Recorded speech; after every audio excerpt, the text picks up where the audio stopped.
Welcome to Shredder Fanfic. Like, subscribe, and hype video.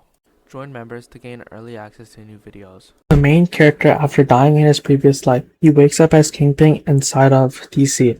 What is Kingpin gonna do inside of Gotham? How is he gonna change DC? DC, what if I am Kingpin in Gotham? Chapter 16, Beneath the City That Speaks. It began in silence. No calls, no alarms, no new riddles. Just Bruce Wayne standing beside me, without mask or cape, without the layers of legacy and fear that Gotham had come to associate with his shadow. This was not Batman. This was Bruce, controlled, cold, and thinking faster than any man I'd ever spoken to. He stood in the map room, staring at the city like it was a corpse he'd already dissected. His right hand held a drive no larger than a thumbnail. Nothing obvious about it. No corporate markings, just black plastic and precision. "This is everything Wayne Tech has," he said, "including code that doesn't officially exist." I didn't ask what it was. I didn't need to. He handed it to me. I inserted it into our secure console. Anton stood by, arms folded, watching. His face didn't move. Hammond monitored from the far console, inputting coordinates as they arrived. The screen filled slowly. First with street grids, then utility maps, then heat overlays, then something else. "I wrote this system 4 years ago," Bruce said. "After the Arkham breach. It's not surveillance, not exactly. It reads patterns, signal fluctuation, power bleed, motion over time. It doesn't care what happens, only when." I watched the data begin to shape. Bruce continued. "If someone sits in the same room for 8 hours a day, the algorithm notices. If a microwave activates 3 times in 20 minutes after being inactive for months, it flags it. If a floor's vibration signature shifts by less than a centimeter for 7 consecutive nights, it sees it," I said. He nodded. "And Riddler?" I asked. He pointed to a red zone. "This is where he eats." A small block in Otisburg. Off the grid, outside known safe houses, no direct power link, 3 blocks from a condemned substation. "Why there?" Anton asked. "Because it's not owned by anyone," Bruce said. "Not by Penguin, not by Cobblepot's ghosts, not by the city. It fell off the ledger years ago." "No enforcement," I said. "No taxes, no monitoring." "Exactly." Anton stepped forward. "What about ingress?" Bruce turned. 2 points, one above, one below. "Below. There's a tunnel beneath the old Otisburg car lot, sealed off after the flooding 10 years ago. The city diverted funding and never came back.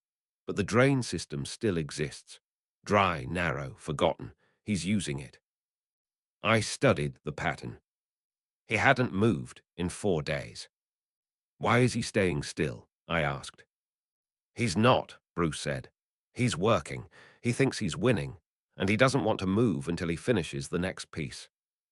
The next child." Bruce's jaw tightened, or worse. I approved the operation at 11:24 p.m. No masks, no city permits. This wasn't a sanctioned raid. This was extraction. Anton organized the strike team, 6 men, unmarked armor, drones, sound-masking boots, non-lethal equipment until I said otherwise. I didn't go in person. Bruce did. They entered through the drain system, quiet, controlled. The tunnel was narrow, shoulders touching pipe walls, air thick with dust and rust. Cameras were deployed ahead of every step. At 00:37, they reached the sub-basement. No tripwires, no visible traps, but someone had welded sheet metal into the tunnel walls, forming blind corners. Clever. At 00:41, they reached the access door. Unmarked, reinforced, no lock. Just a sensor pad. Bruce stepped forward. The scanner activated, a riddle lit up. Who has no tongue, but speaks? Whose mouth never moves, but breaks armies? who leaves no corpse, but erases names. Anton whispered, he's trying to slow us down. It's not a riddle, Bruce said. It's a warning. I know the answer, I said, voice sharp through the comms. Truth. Bruce typed it. The door unlocked. Inside, the space was small, sparse, clean. Single cot, desk, laptop with 10 antennae, 6 monitors, 3 external drives. And a wall. The wall wasn't for decoration. It was built to be read. Lines of green text painted in vertical rows, not random. Names, dates, coordinates. Half of them matched our school network, the other half. Bruce, I said, you need to look at this. He stepped to the wall.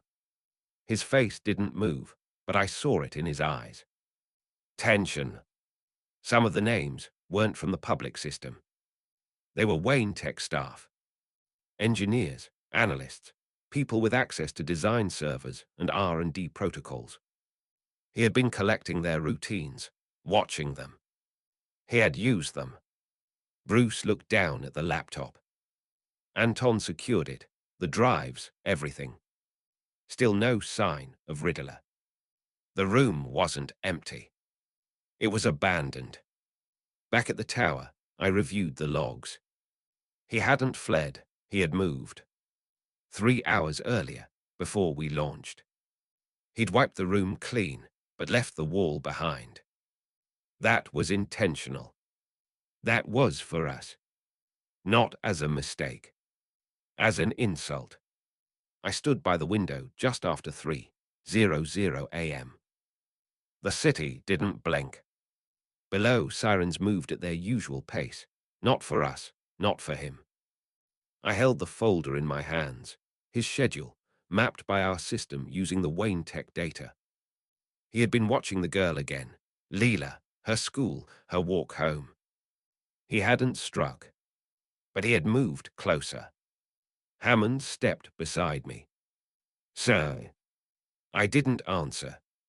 He knows we're tracking him. Good, I said. I want him to know. And if he doesn't stop. I didn't turn. He won't. Chapter 17. People who don't matter. The first name disappeared 20 hours after we raided the safe house. Marissa Kane. 32, research analyst, Wayne Tech Security Division, no field presence.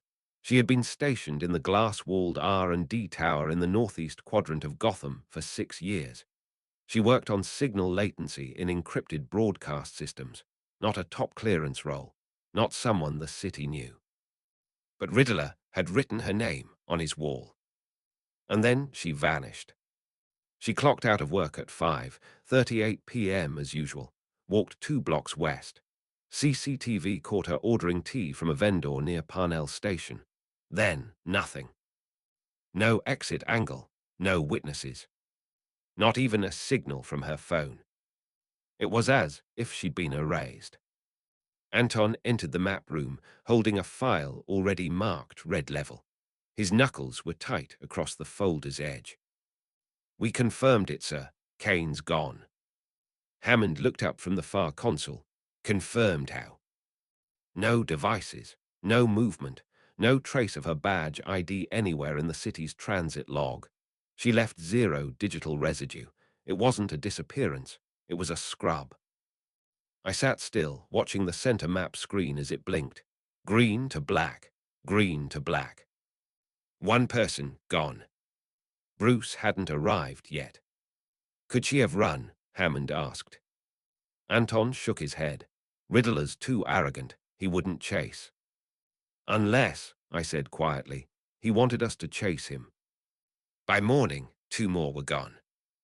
Derek Shaw, IT supervisor, worked 2 floors below Kane. Gone after his shift exactly 25 hours after Kane vanished. He had a dog. The dog had been left with water. It hadn't barked.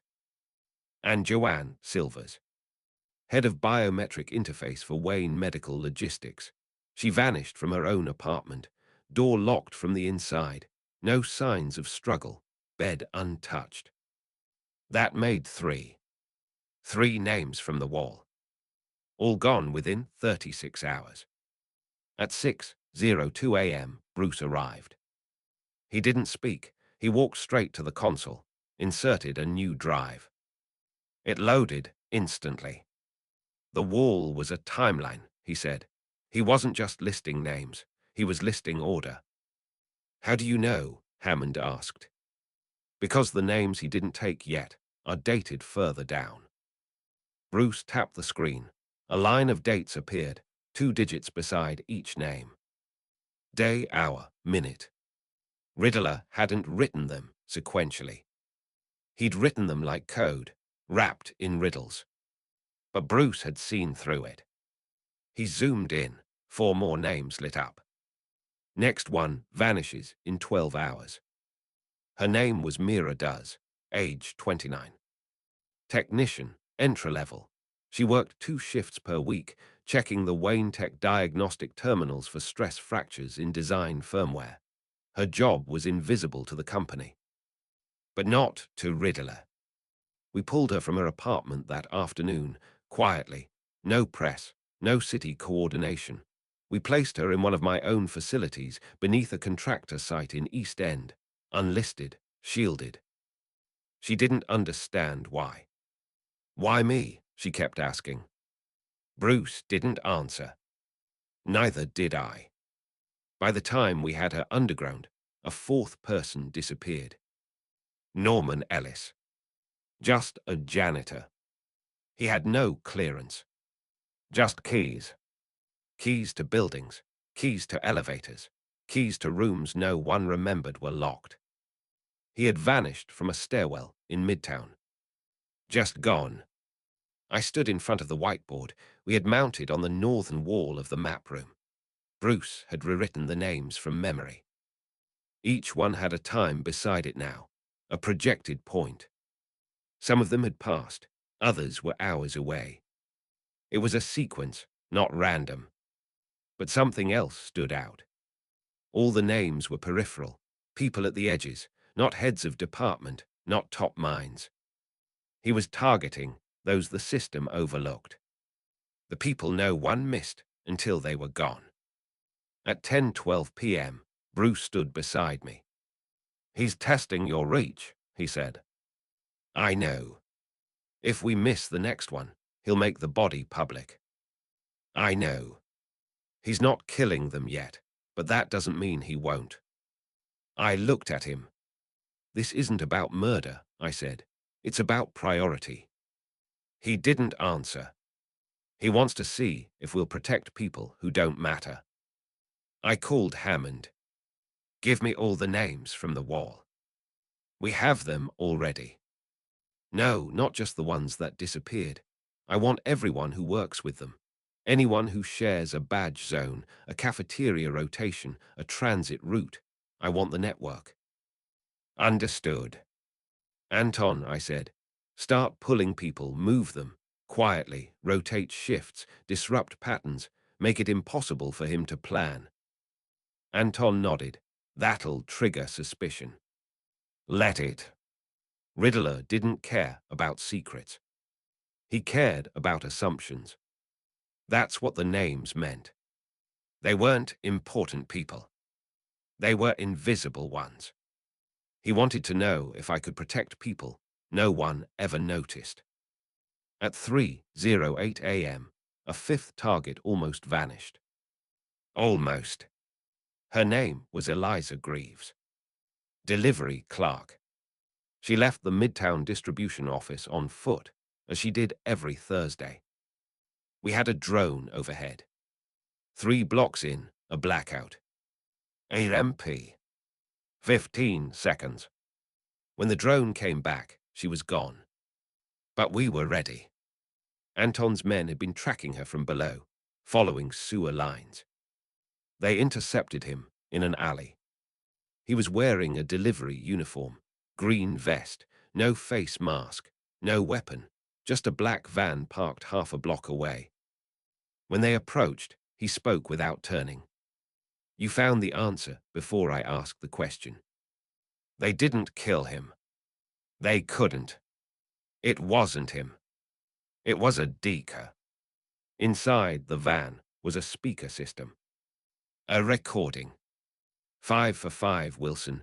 You're not just efficient, you're predictable. That makes you vulnerable. No bomb. No trace.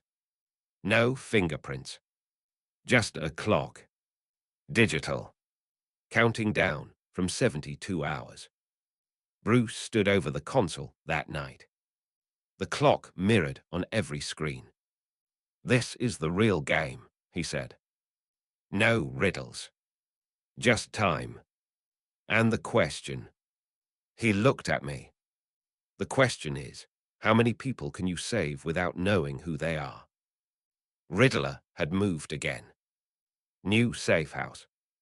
New signal pattern. We lost him. The next morning, I stood in front of the names again.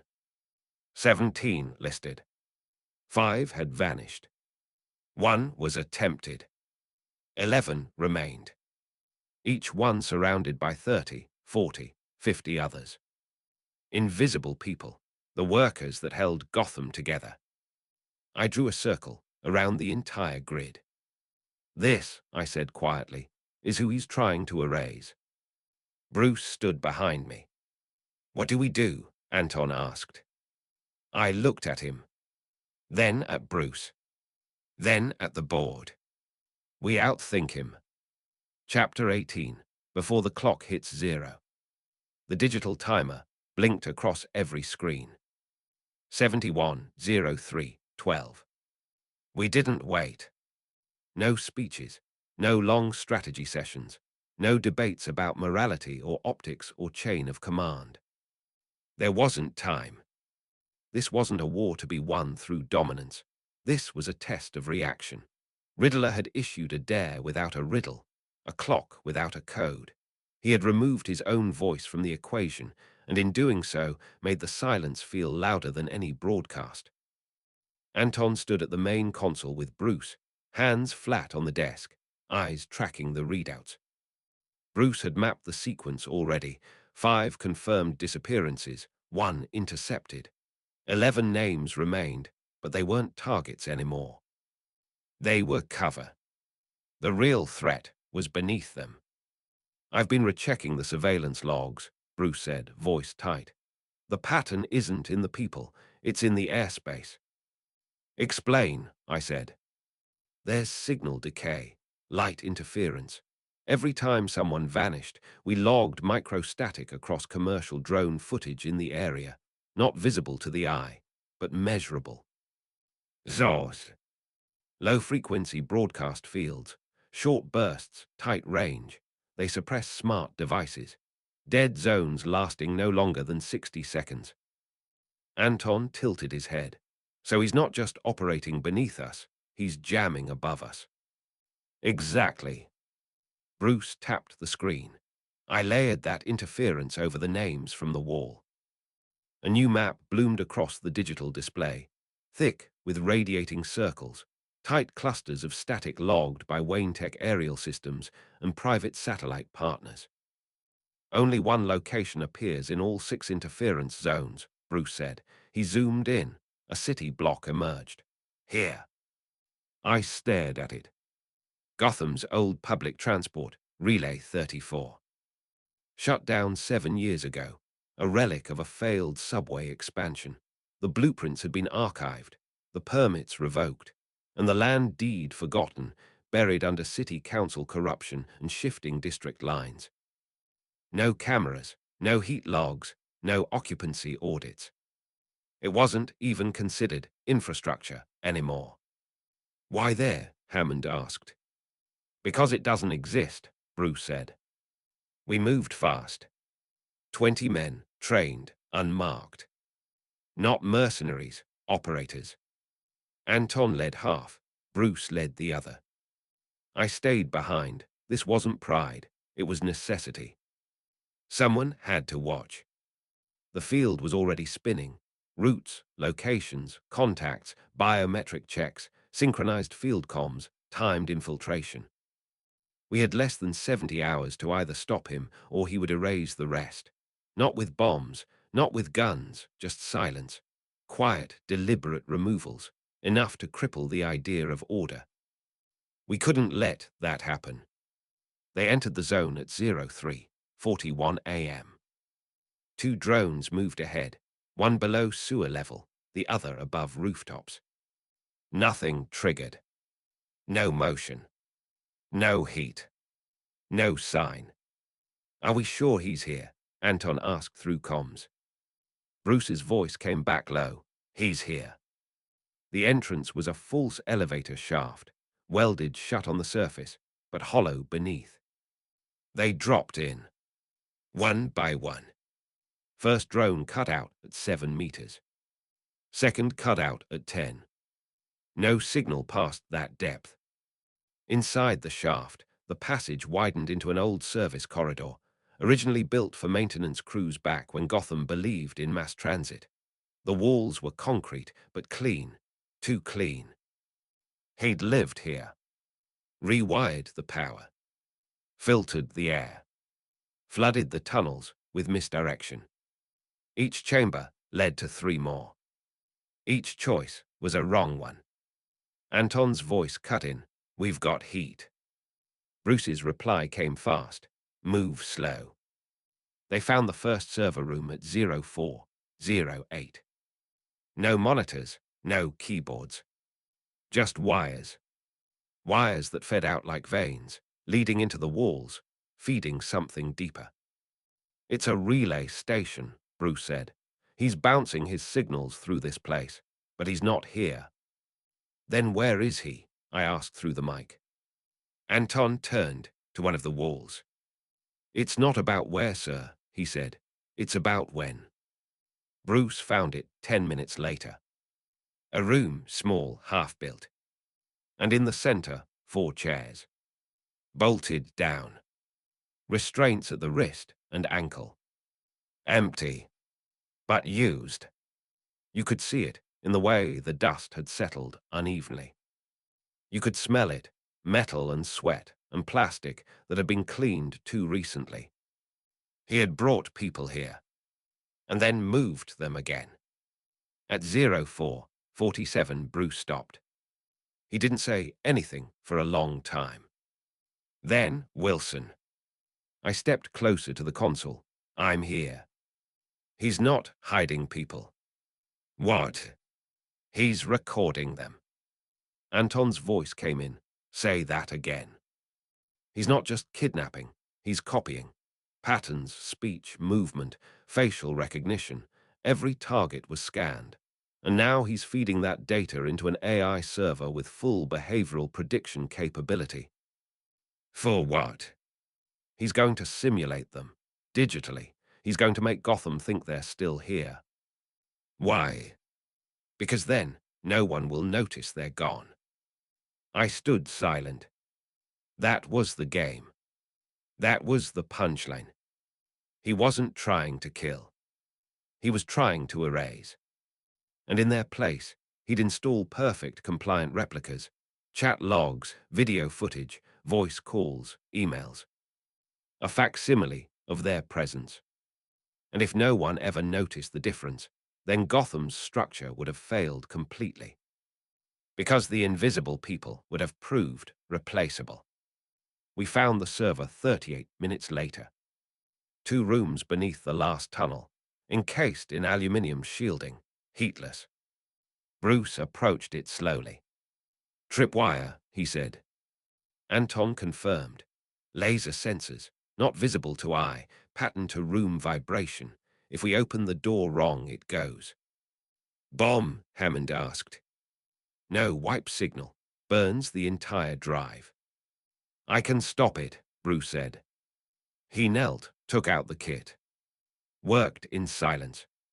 We watched on the camera. Every second counted.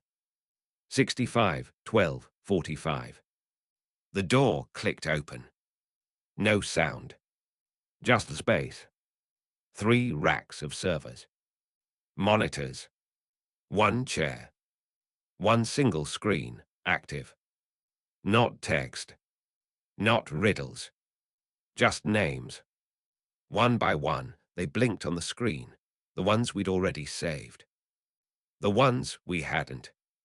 Then a line of green text appeared. You were not fast enough. But he was wrong. Because as the screen scrolled, Bruce found it. A route directory hidden beneath the layers. Live feed, audio, visual. A tunnel still active. Still in use. A vehicle moving. One person inside. A man. Green gloves. Laughing softly. Where is he going? I asked. Bruce didn't answer. He already knew. He was going for the last name on the list. Chapter 19. What he thinks we missed. 64, 58, 33. That was the time left on the master clock when the vehicle was confirmed. A single black van, low to the ground, no plates, thermal-insulated windows, rear cooling vents hidden beneath a layer of dirt that hadn't gathered naturally. He was driving it himself. No decoy this time. No middleman. No pre-programmed delivery scheduled to trace or disrupt. He was making the final move in person. Bruce had eyes on the van before it left the tunnel system. Anton had a drone directly above the secondary egress, an old cable runoff chute connecting to the service underpass beneath Adams Boulevard. I want him stopped, I said through comms. No contact until intercept, Bruce replied, already moving. Anton's men were already 2 steps ahead, 3 cars deployed to establish visual shadowing, no lights, no sirens. They ran parallel along the southern industrial corridor. The van passed an empty dockyard at 04:12 a.m., took a hard left on 10th, and began ascending toward the Heights district. Hammond brought up the list. There were still 7 names we hadn't secured, but only 1 in the Heights. Jasper Rowe, he said, night janitor, works alone, Wayne Tech Records Facility, South Archive Hall. I remembered the building. It didn't look like anything.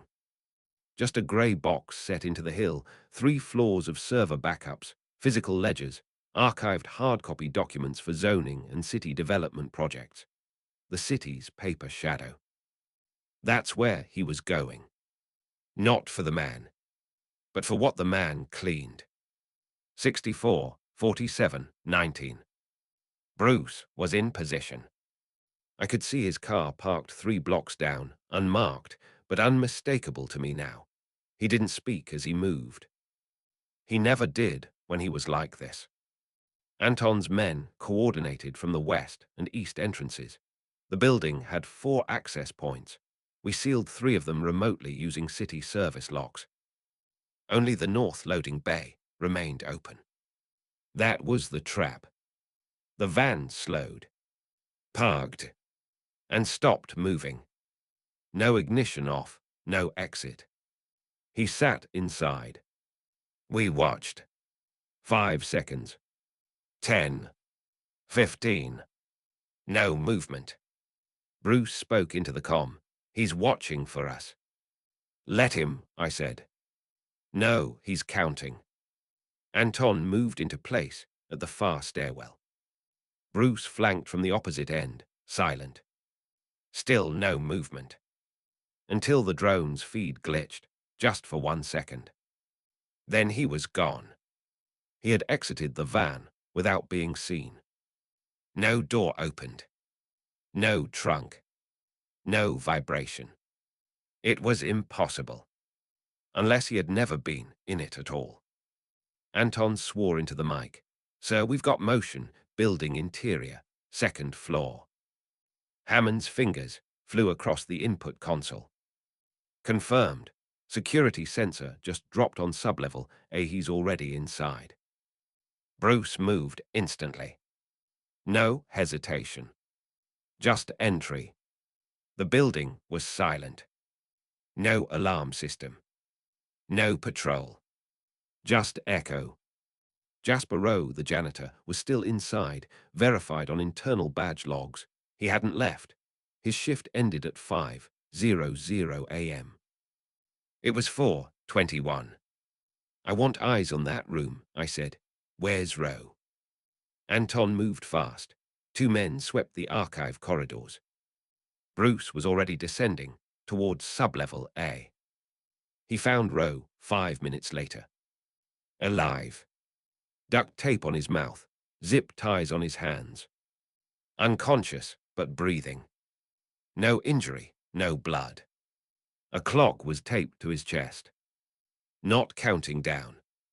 Just fixed. 000001. Frozen. Another message. You won't stop the idea. Bruce removed the clock gently. Jasper stirred. Said nothing. Anton scanned the room. Empty. Clean. A riddle painted onto the wall in ink. If I vanish with no body, but leave behind the thought of me, was I ever stopped at all? Bruce stood still, then looked to the ceiling. The sprinkler system was still wet. He burned the tapes, Bruce said. He wiped the physical archive. That's why Rowe mattered. Not to kill, but to remove the last paper link. What did he erase? I asked. Bruce didn't answer. He was already pulling out the camera module from the wall. Hidden internal, it wasn't city grade. It was his. Riddler had installed it months ago. We pulled the footage. 30 seconds long. Grainy, but unmistakable. It was Riddler. Real. Not a projection. Not a decoy. He stood in the center of the room, staring directly into the lens. Smiling. Then speaking. His voice was low, not manic, no theatrics. You're not protecting people, you're protecting an idea. That structure matters. That attention scales, that you can build a city on order. But I showed you, I erased 6 people and the city didn't blink. I copied them and no one noticed. I could have deleted more, but I didn't. A pause. Because this was never about damage. This was about proof that your systems are only as real as the attention they demand. You'll stop me tonight. I've planned for that. But tomorrow, someone else will see what I did and know that it worked. He smiled wider. The clock was never the threat. Then he walked off camera. And the feed ended. We recovered Jasper Rowe. We reactivated the building. We checked the servers. Thousands of documents were gone, not from the hard drives, but from the printed records. Development schematics, internal floor plans, security rotations, permits for safe houses, all gone. He had erased the shadows of his own steps. He had removed the record of his crime, not the act itself. That night, I stood with Bruce at the tower window. He didn't speak. Neither did I. Because we had won. But it hadn't felt like a victory. We had saved lives, but not the idea of safety. And that was what he wanted. To show that even if we stop the man, we cannot stop the thought. That the next Riddler wouldn't need bombs or puzzles. Just obscurity. Chapter 20, No More Ghosts. The press team had wanted lights. A stage, a backdrop, something clean, polished, branded. The kind of event that filtered well on camera and came paired with campaign slogans and subtle music. Nothing too hopeful, nothing too dramatic. That's how you made the city believe again. That's what they told me. I said no. Instead, we picked the courthouse steps, cracked stone, unwashed. Half the city had walked across them while filing restraining orders or filing taxes or fighting to stay housed. It wasn't glamorous. It was familiar. They said the lighting was bad. I told them Gotham wasn't built for light. It was just before 6:00 p.m. when I stepped out. I wasn't wearing a suit. No tie, no flower on the lapel, no mayoral colors. Just black. Heavy wool, thick gloves. Behind me stood no one.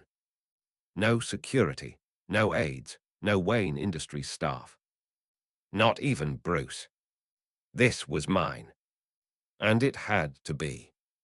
The reporters were already there, jammed between concrete barriers and long-forgotten protest scaffolds. Some of them looked tired. A few looked angry. None of them expected a speech. They thought I was here to deny something. I stepped to the center, and I spoke. There were 7 missing people. I didn't wait for silence. I say missing because the city refused to call them gone. But they were gone, pulled from their homes, their offices, their sidewalks, quietly, without witnesses, without weapons, without ransom notes. For over 70 hours, a single man tested your faith in this city, not by killing, but by vanishing lives. Flashes started, the hum of live feeds. I didn't look at them. This man left no fingerprints, no bombs, no blood. He used only our systems. He used your assumptions, your habits, your comfort, and your indifference. A reporter tried to interrupt. I didn't stop. I'm not here to say we won. I'm not here to say he lost, because that's not the point. This wasn't a contest. I looked at the camera nearest to me. This was a measurement, a test to see how many people could disappear before the rest of us cared. I let the silence stretch. And then I spoke again, slower now. I watched those people disappear, and I sent teams to bring them back. I watched their names fade from screens, watched them become data points, watched the police reports file them under potential voluntary absence. I watched the city almost forget them. I let my voice tighten, just slightly. And that's why I'm standing here, not to tell you I'm stronger than him, not to tell you I'm smarter than him, but to say this. I stepped forward once. This city will not survive another Riddler, not because of him, but because of what he almost proved, that you will not care unless you're next, that the idea of safety is enough for you, that the symbol of peace is all you need, whether it holds or not. I looked up toward the rooftops. I knew Bruce was watching. This is what I want, I said. Not your sympathy, not your pity, I want your vote. That made them go quiet. Not because I gave a speech, not because I sound angry, but because if you put me in that office, if you make me mayor, I will build a city where no one like him can exist again, not by catching them, not by chasing shadows, but by removing the excuse that creates them. Someone shouted, "What excuse is that?" I answered clearly. We allowed Gotham to become a city of invisible people, people who don't get mentioned, don't get listed, don't get protected, and criminals like him learn to hunt in that silence. I let that sink in. I will end that silence. They wanted numbers, I gave them none. They wanted plans, I gave them reality. There will be no peace in Gotham until the idea of crime itself becomes untenable, not punished, not feared, unthinkable. That's what I'm building. That's what I've already started. And that's what I need your vote to finish. Isn't that impossible? One reporter shouted. No, I said. It's structural. Crime thrives in the dark because our systems have gaps. Our schools go underfunded. Our transit system forgets neighborhoods. Our workers live 10 to a room while billionaires install heated sidewalks. And our government gives speeches while children are handed riddles by men in green coats. That one hit. It should have. Do you know how many kids I've met this year who think crime is just part of growing up? Do you know how many parents shrug when you ask them what they'll do if the city fails again? More cameras now. More eyes. They were listening. Vote for me, I said, not because I can promise perfection, but because I've already proven I can track ghosts, and I intend to make sure there are no more ghosts to chase. I paused. A real pause this time. No one spoke. So I continued. My name is Wilson Fisk. I am running for mayor of Gotham City, and I am not interested in your applause. I am interested in your accountability. I turned, walked down the steps, and left them behind. No slogans. No sound bites. Just truth. Back in the car, Hammond didn't speak at first. Then, quietly, "You know the polls will explode tonight." I nodded. "They'll call it a threat." "I hope they do," I said. He looked at me through the mirror. "Do you think he was watching?" I didn't hesitate. "Yes." "Do you think he'll try again?" I looked out the window. The city blurred past, steel and brick and grey. "No," I said. "He already did what he came to do. The next one won't be him." And I meant that. Because this wasn't a war between me and Riddler. This was about removing the need for men like him. And I had just declared war on every structure that had allowed them to exist. Chapter 21. Ice in the Spotlight. The rally was held in the West Financial District, one of the few zones I'd personally restructured since entering public life. Wide streets, permanent surveillance, crosswalks that actually counted down with precision instead of glitching between 4 and 0. The crowd was thick, roughly 8,000, and growing. I didn't like that. Too many bodies. Too much movement. Too many opportunities for someone to disappear or strike. But it had to be public. After the Riddler incident, Gotham didn't want assurances behind closed doors. They wanted to see me, to hear me, to believe the man who had claimed victory over a ghost could still bleed and was choosing to stand here anyway. I arrived by car, not chopper. Ground transport was safer, less predictable. Anton sat beside me in silence as we pulled past the barricades and into the perimeter zone. His eyes never left the monitor in his hand, which displayed every angle of the stage and the 4 concentric rings of crowd control fencing. Hammond's voice crackled through the comms. "Stage perimeter secure. Roof overwatch teams are in position. No elevated heat signatures, no visible anomalies. We have 16 plainclothes in the crowd and 5 scanners checking bags at Gate C for a 3rd time." Anton grunted. "That's still too much crowd." "We need the visibility," I said quietly. "We're not pulling back." The car rolled to a stop. Anton stepped out first, then me. The air hit different here, not the chill of wind, but the weight of eyes. 8,000 people with phones, cameras, live streams. I walked to the stairs at the back of the stage. 10 steps, wide, reinforced, no understructure that couldn't be scanned.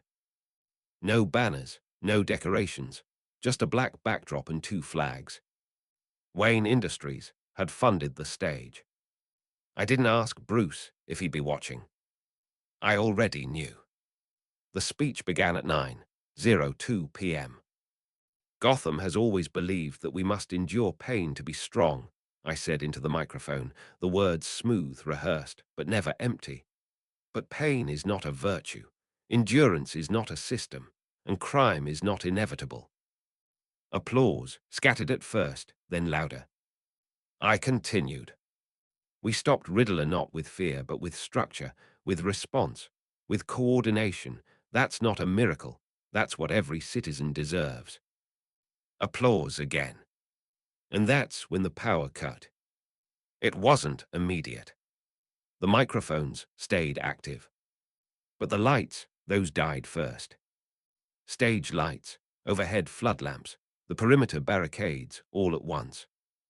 A sound came next, not a boom, not a blast. A crack. Cold, shattering, loud enough to make half the front rows flinch. Hammond's voice hit the comms hard. "Perimeter breach. Gate B repeat. Gate B." Anton was already moving. I didn't move, because I knew what was happening. Before the fog rolled in. Before the screams. Before the front 10 rows turned to white statues. Frozen solid. He walked through them like they weren't even there. Victor Fries. Mr. Freeze. His suit glistened with ice that didn't melt. The pressure hissed with each movement. Blue light poured from his chest plate, and his gauntlet was already aimed. He didn't shout. He didn't make threats. He just raised the cannon. And fired. Anton shoved me down, just before it hit. The impact slammed into the stage pillar behind us, freezing it instantly. The shockwave knocked 2 aides unconscious. Screams erupted again. "Deploy now," Hammond shouted. "We have freeze at center stage. Repeat, freeze is active at center stage."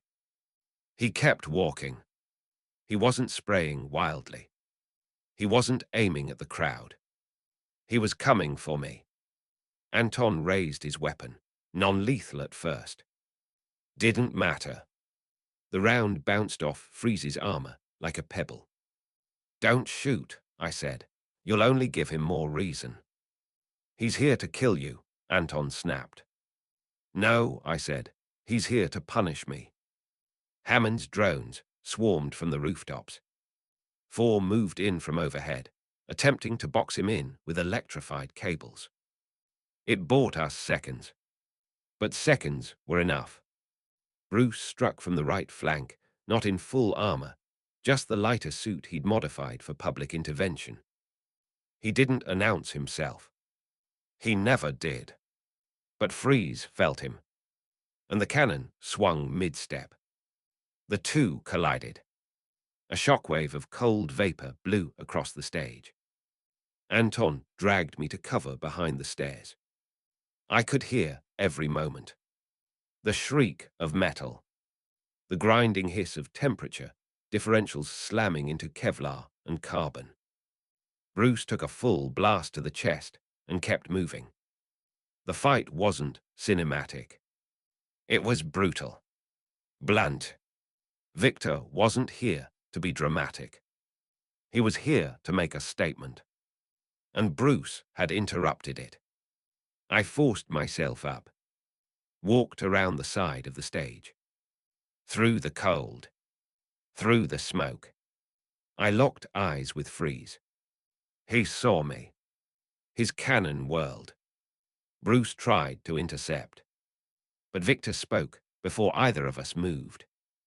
"You built a city for warmth," he said. "You forgot what it feels like when it's taken from you." I didn't flinch. "And who took it from you?" I asked. He stared through the glass of his helmet. "The system, your system, the one that let my wife die." "You know that's not true." "She was denied access, twice. The paperwork was wrong. The authorization was late. They let her fade." His hand shook. I stepped forward. Anton cursed through the comms. "Don't." But I did. "Then don't shoot the people who weren't in the room," I said. "Shoot me." Victor hesitated. His fingers twitched. I took another step. "You think this city can't be saved. You're right. Not the one you remember. Not the one you lost her in. That one's dead." Another step. "But I'm not building that one. I'm building what should have been there in the first place." He raised the cannon. I didn't stop. "You want to kill me, Victor? Do it. But know that I'll be the last person who remembered her name." His mouth twitched. Just once. Then, a blast of ice. Straight into the ground beside me. He turned and ran. Bruce tackled him at the edge of the barricade. They hit the concrete hard, but Victor had already powered down the cannon. He wasn't here for a drawn-out duel. He wanted the crowd to see him walk away. Wanted the cameras to know he had walked in. They cuffed him with a portable carbon restraint unit. Didn't stop him from speaking. "Ask your doctors how long their budgets will last," he said. "They won't run out again," I said quietly. "Prove it." The crowd never reassembled. But the footage went everywhere. Wilson Fisk, standing in front of a man who could turn the city into ice and not blinking. No stunt. No guards. No cape. Just the promise that if Gotham tried to remember its criminals, it would have to remember its failures first. Chapter 22. We are not weapons. The elevator rose in silence. No music, no voice prompts, just the soft mechanical hum of a shaft that ran deep beneath Gotham beneath even the sub-transit arteries, beneath the registry logs used to track civilian freight and interdepartmental transfers. The Wayne Systems bunker wasn't on any city map. That was intentional. I stood alone inside the steel enclosure, hands folded behind my back, weight balanced evenly between both feet. No suit tonight. Just black slacks, gloves, a coat heavy enough to carry a bullet and still fold at the shoulders. Bruce had summoned me. He'd sent no message, no time, just coordinates, embedded in a live ping from the emergency channel we'd only used once before. When Riddler had left his first note for the child. That kind of signal. The elevator opened into a narrow corridor, concrete walls, sloped ceilings. The air smelled of solder, graphite, and oil too pure for industrial use. Light hummed overhead in slow, deliberate rhythm. Bruce stood at the far end of the corridor, beside a steel table with 2 chairs. No computers, no guards, no Lucius. Just him. He didn't speak as I approached. I didn't offer a greeting. I sat first. He followed. Then he said, "You can't do that again." No ambiguity. No build-up. Just the sentence. I leaned slightly forward, my voice even. I didn't call him. That doesn't matter. He made the choice. He followed your lead. I didn't answer. He pressed further. You stood on that stage and challenged a city that's addicted to grief. You told them crime had to die. You told them to vote for order. What did you think would happen? I met his eyes. I thought they'd listen. They did, he did. Freeze didn't attack because I challenged him. He attacked because for once, someone tried to build something that didn't make room for men like him. And when he fired the cannon, what were you planning to do? Stand still and hope his aim was poetic? I calculated the odds. Don't, Bruce said sharply. Don't talk to me like one of your analysts. I saw your face. I stayed quiet. Then, what did you see? I saw a man ready to die, if it meant proving his point. He didn't say it like an accusation. He said it like a warning. And maybe that's why I didn't argue. The silence stretched. Bruce didn't fill it with philosophy. He never did. But he leaned forward now, just slightly. I've stood in front of them too, he said. In front of Freeze, Joker, Dent. I've stared down bombs with a wire in each hand and seconds on the clock, but I never invited them. I didn't invite him, I repeated. You gave him a stage. Because he would have taken one anyway.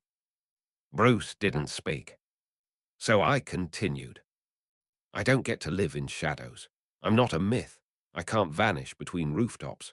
The only thing I can do is stand where they can see me and make it clear that their time is over. And if you die doing it, then make sure it matters. He stood, walked 2 steps away, then stopped. His voice dropped to something colder. If you die, this city doesn't mourn you. It uses your corpse. I didn't move. Don't become another example, Fisk. Don't give them a reason to say, even he couldn't do it. That landed. I felt it. Because he wasn't wrong. This city had a way of turning the dead into symbols and the living into excuses. And if I was reckless, if I turned conviction into suicide, they'd fold my name into a statistic before the concrete dried on my memorial. I didn't intend to die, I said at last. You invited the possibility. I measured it. And so did he, Bruce replied.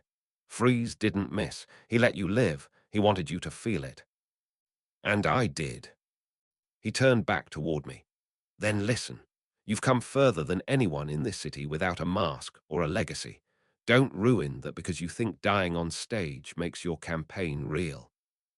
We stood in silence again. Not as enemies. Not as allies. As something harder to define. We shared a city. A vision. A burden. He sat again, slower this time. Voice steady. I can protect you when you move in shadows. I can intercept threats, misdirect them, undermine them. But not when I'm on a stage. Not when you make yourself a target for ideology. I am ideology, I said. He nodded. And that's the risk. He reached into the jacket he'd hung on the chair, pulled out a thin folder, laid it on the table. Read it. I opened it. Inside were 6 names. No photos. Just birth dates, addresses, roles. Victor Fry's old support chain. Before Arkham. Before the suit. Before the cold. These were the people who helped him build the first prototypes. The ones who sourced cryofluid off the books. The ones who edited inventory records to hide unauthorized research materials. One was a chemical distributor in Starling. Another had a lab seat at Bloodhaven University. 3 were dead. One had gone missing 4 years ago. Bruce tapped the bottom of the page. Someone's helping freeze again. I didn't look up. We already stopped him.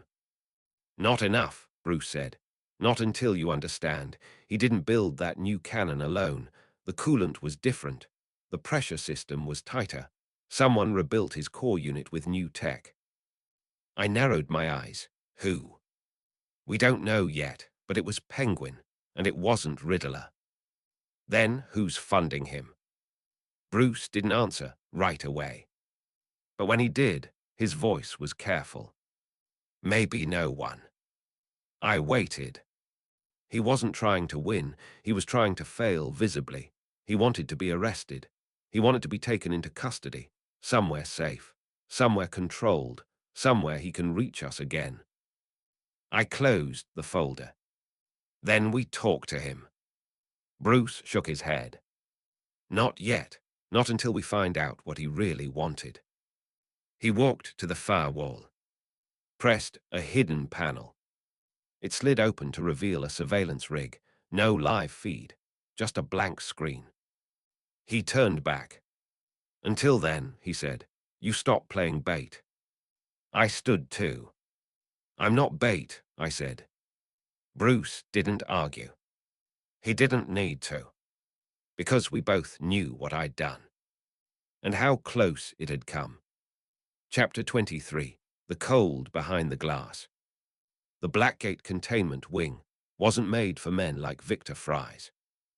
It had been built in layers: steel, foam insulation, power grid redundancies, sealed doors with oxygen cutoffs, floor plates too thick to tamper with, and a ceiling threaded with gas lines for rapid sedation. There were only 2 cells that could hold freeze. Only one was operational. And I didn't send an emissary. I went myself. I didn't dress for performance. I wore the same coat I had the night of the rally, the same gloves. Let them remember. Let him remember. I walked with Anton through the first 3 gates, and then I told him to wait. Sir, he said, frowning. I turned slightly. I'm not negotiating. You're not secured. I don't need to be. He didn't like that. He obeyed anyway. They walked me to cell 7A, no cuffs, no surveillance drones. Only the guards, the thick glass barrier, and the man behind it. Victor sat on the bench inside his modified cell, legs together, elbows on his knees, helmet off. The armor chest piece remained connected to the cryofeed. I could see the mist swirling faintly around the port valves. His skin was pale, waxy, as if he hadn't bled in years. His hands were folded, quiet, still. He didn't look up when I entered. He just said, "You walked through the snow." There was no snow. There was, he replied. You just didn't see it. I took the chair they'd provided outside the glass. No table, no security divider. Just 10 inches of triple reinforced transparent polymer. It hummed faintly with the pulse of temperature regulation. Victor turned his head slowly. His voice was low, scratchy, tired. I could have killed you. I know. I should have. I didn't blink. Why didn't you? He didn't answer. I leaned slightly forward. I'm not here to interrogate you. I'm not law enforcement. I'm not Gotham PD. And I'm not one of the men who let Nora's care lapse. He shifted ever so slightly. I watched his eyes.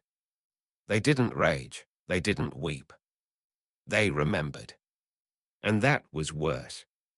He said nothing for 12 full seconds. Then I used to think that cold was the worst part, the physical discomfort, the fragility of the body in low temperatures, but the cold is nothing. He looked at me. The real problem is the silence, no breath, no heartbeat, no protest, just stillness. I know, I said quietly. He squinted. No, you don't. You stood on that stage, and you thought courage would win. You thought visibility was enough. You thought saying her name made you righteous. It made me remember her. He paused. A long pause. Then say it again. Nora Fries. He let out a sound that wasn't quite a breath. It wasn't relief. It wasn't pain, just pressure escaping. She never liked the cold, he said. I watched him. Not his suit, not his armor. Him. There's something you're not telling us, I said. Someone helped you. Someone built that new chamber. That wasn't legacy tech. It was integrated, stable, tighter than anything you had in Arkham. He looked down. I continued. I'm not here to offer you a deal. I'm not here to cut a sentence or bribe you with comfort. You don't want that. You don't want to be free. He didn't argue. You want your work to mean something. He nodded once, very slowly.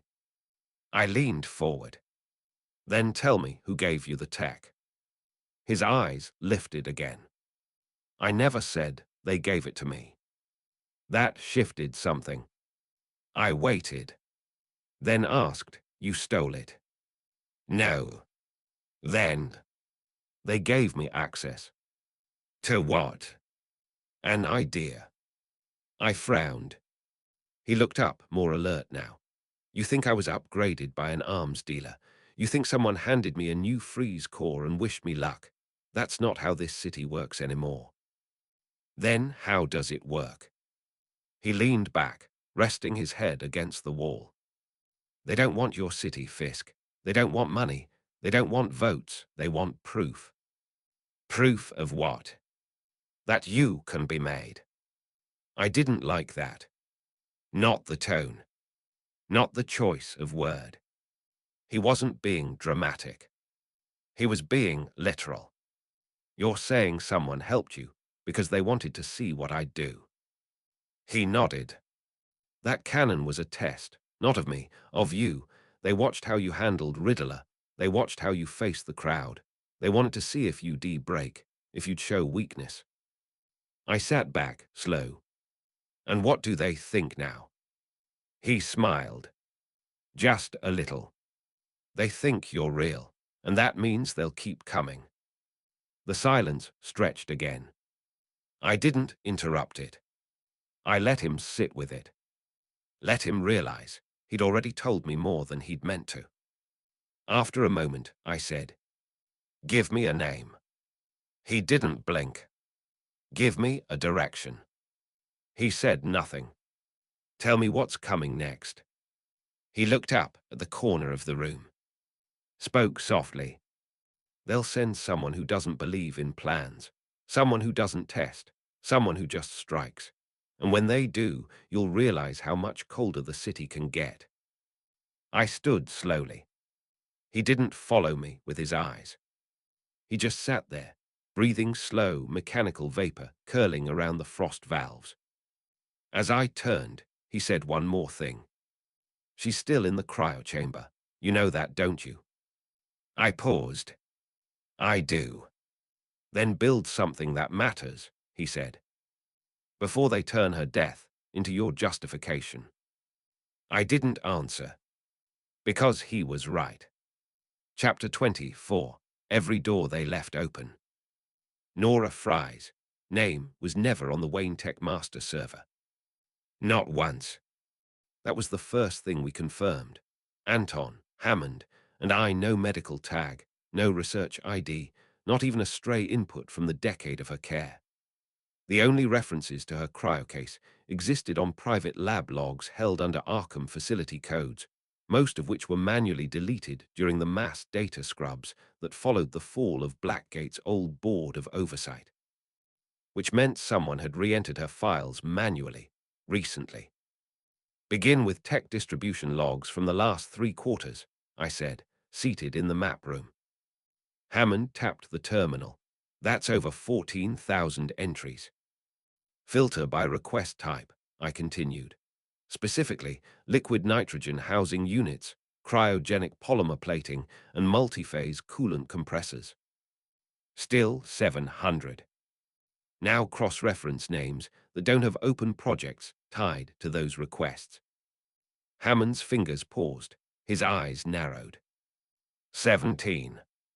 Anton folded his arms, standing to my left. No one noticed 17 unassigned cryopart purchases. They used legacy IDs, Hammond muttered, scrolling. Internal staff codes from projects that no longer exist, medical systems long shut down. I turned my eyes to the screen. Every name stood out now. No one senior. No one public-facing. All shadows. Pull the employment records, I said. Hammond nodded. You're expecting a ghost. I'm expecting a pattern. It came faster than I thought. 12 of the 17 names were Wayne Tech employees. None were on payroll anymore. Not officially. They hadn't been fired. They'd been transferred. All to the same division.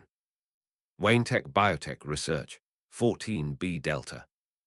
Officially listed as suspended indefinitely. But still drawing power. Still drawing resources. You ever heard of Delta 14? I asked. Bruce stood in the shadows behind the terminal. He hadn't entered with the others. He never did. No sound, no announcement. Just presence. He walked forward, reading the screen without blinking. That wing was shut down 6 years ago, he said quietly. Not according to this. He said nothing. Tell me, I said, why does an empty medical R&D wing still use 8 megawatts of power per day?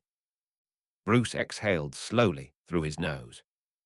I'll check the structural logs. I turned to Anton, and we checked the people. Of the 12 listed names, 5 were dead. 1 had a confirmed alias in Europe.